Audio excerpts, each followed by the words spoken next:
Okay, welcome back.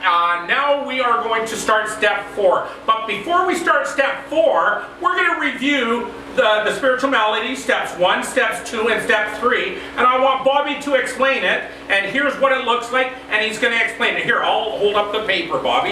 And you explain, okay, this is the sheet. You're going to write down one paragraph for each. Bobby's going to explain to you exactly what you needed to have written down before we even start step 4. We need to know this information. So go ahead, Bobby.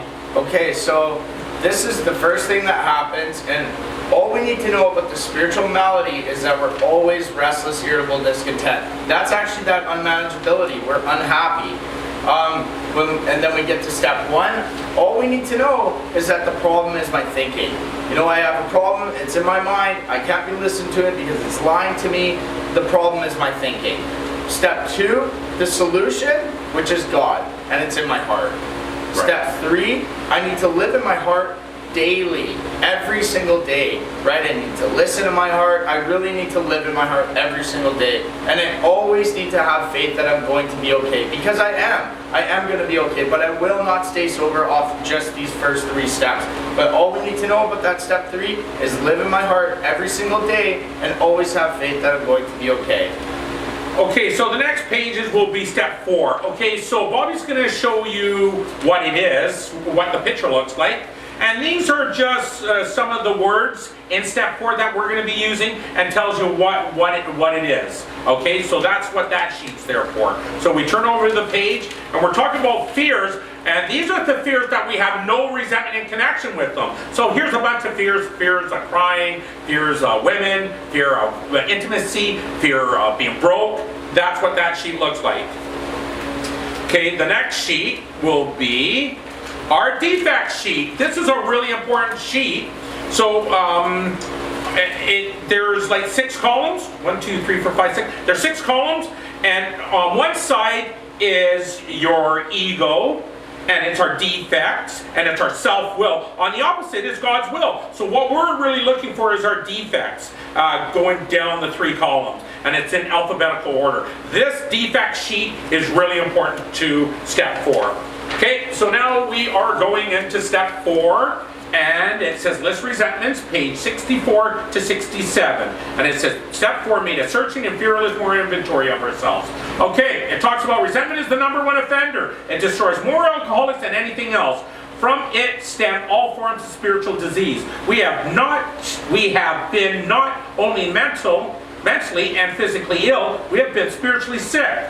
When the spiritual malady, which we've explained, is overcome, we straighten out mentally and physically. We listed the people, institutions, or principles for whom we are angry. Resentments. I have a list here of 15 resentments. You're probably saying, oh my God, why is there only 15 resentments? Let me explain it to you as we go along, why we only have 15 resentments. But I can't tell you now, because you need to do the work. And we do the work, we get results from doing the work. You don't do the work, you don't get the result. So we need to be doing this work daily. So I have resentments, I have the cause, I have the effects, I have where had we been, and then I have our faults as our reactions, and it says pick 5 defects maximum from our defects list.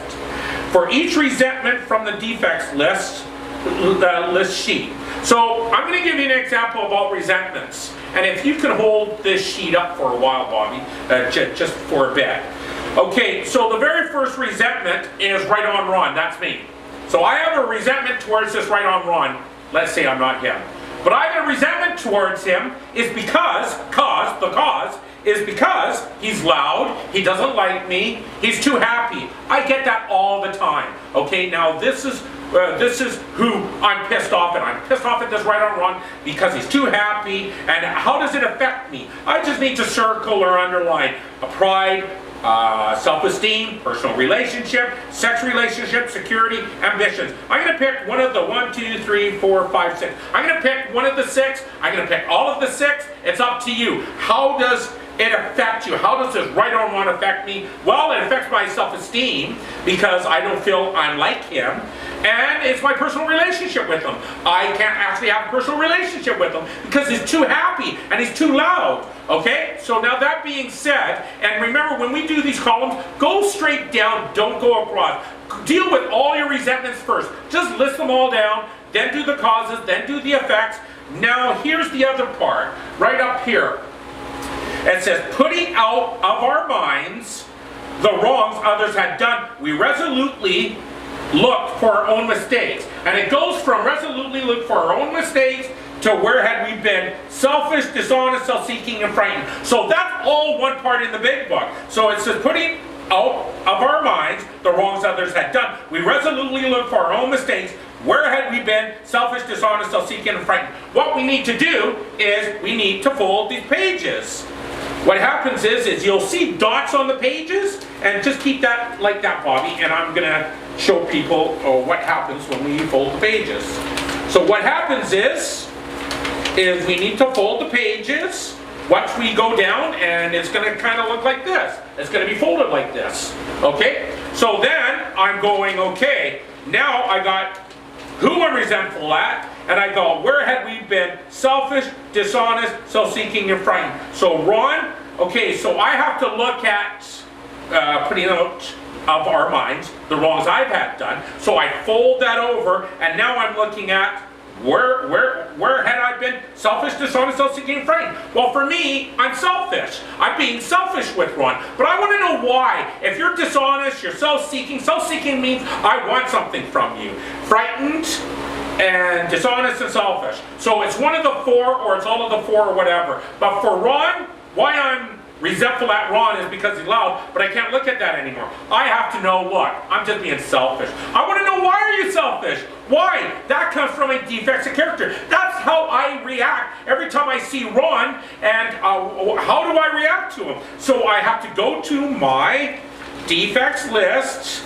Here's my defects list. I have to go to my defects list. I go to my defects list, and I pick 5 things about Right on Ron. So let's look at what the 5 are with Right on Ron.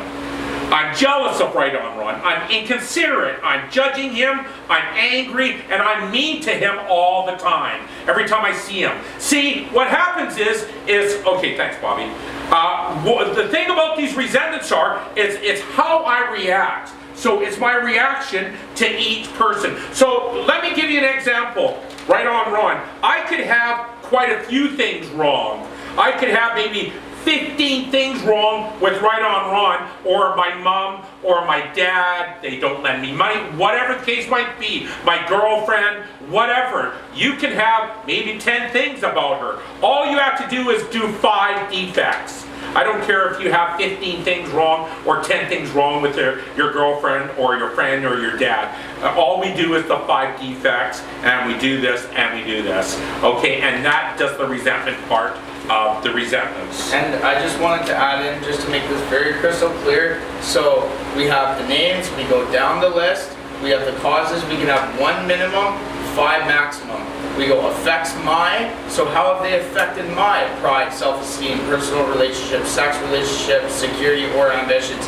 And then once we get to these last 2 columns, this is putting out of our minds the wrongs others had done. We resolutely look for our own mistakes. So by this part, I'm just looking at, okay,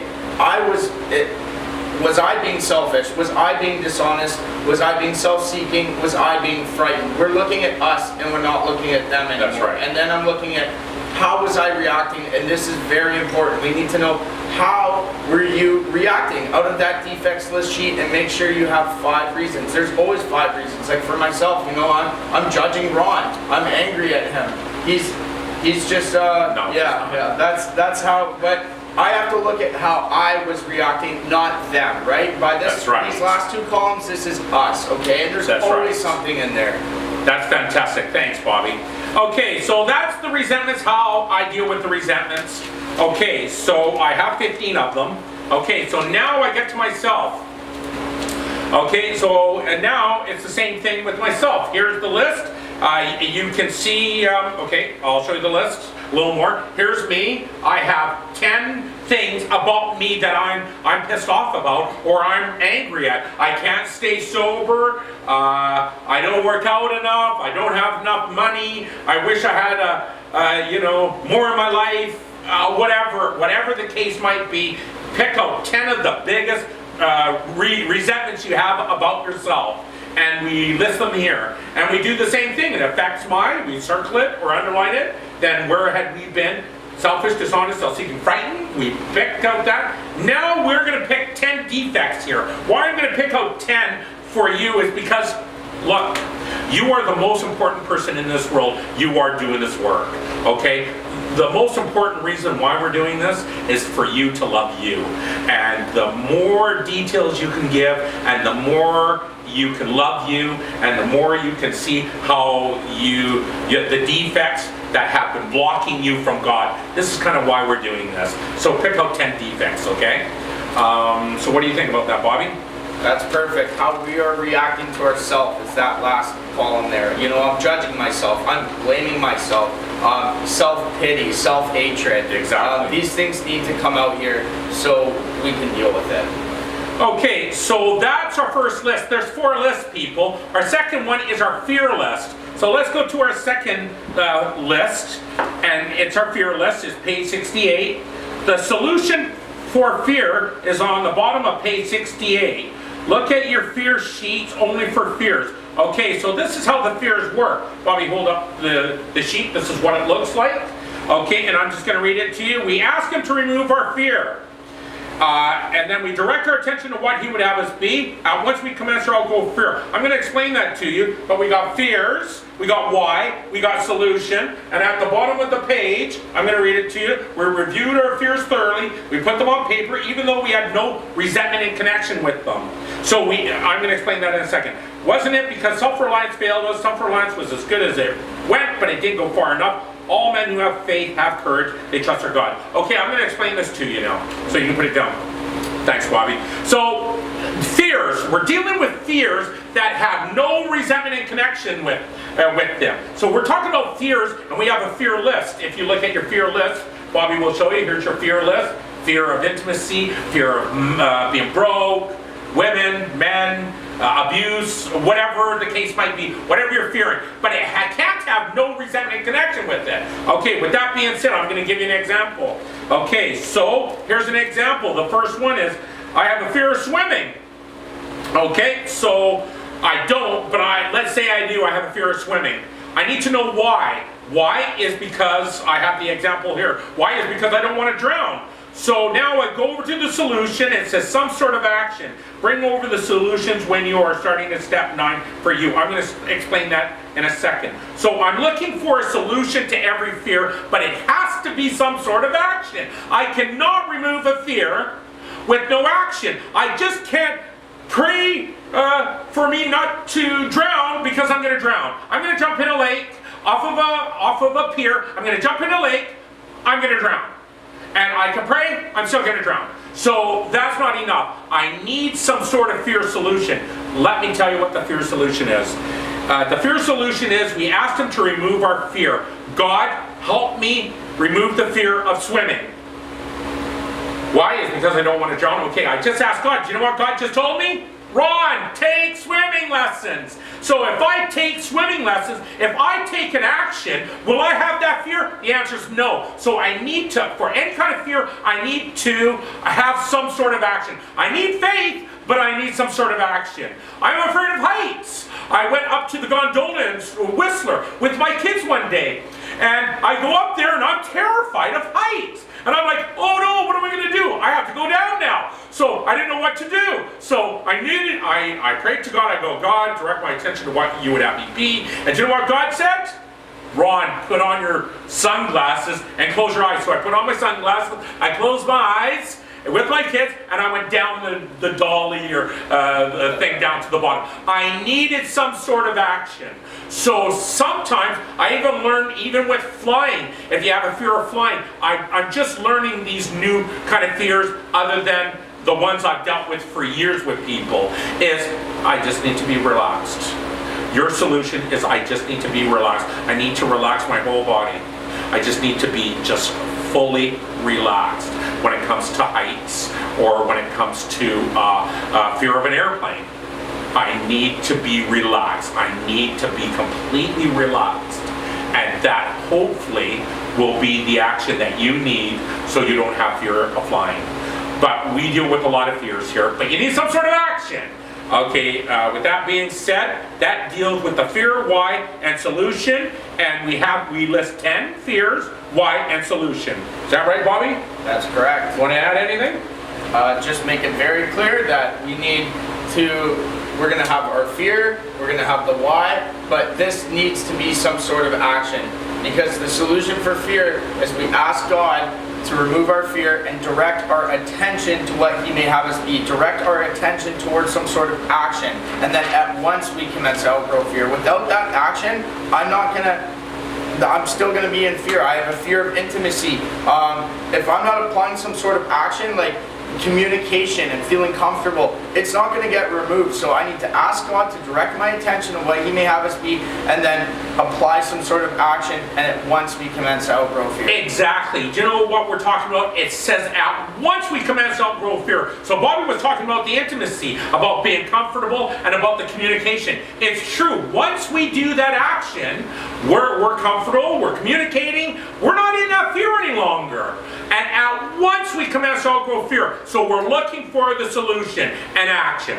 Thank you. So we're going to go on to the third part. So the third part now is sex relationships.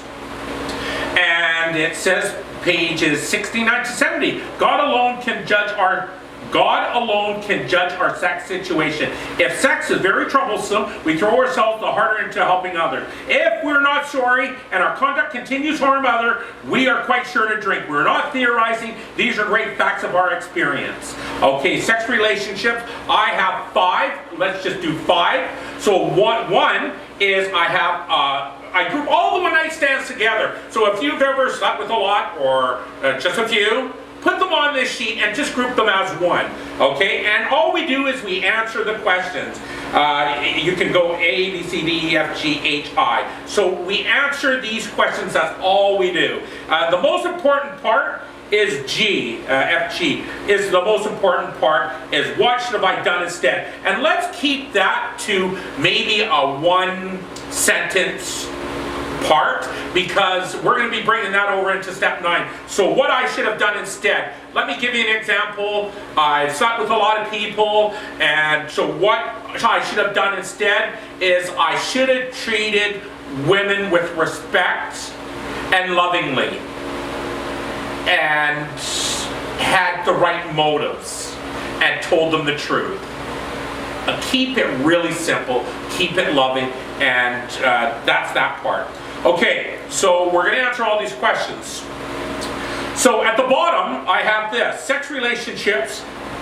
Sex relationship issues like child abuse, sex abuse that may have happened to us, and we clearly have no faults of our own in anything to do with this.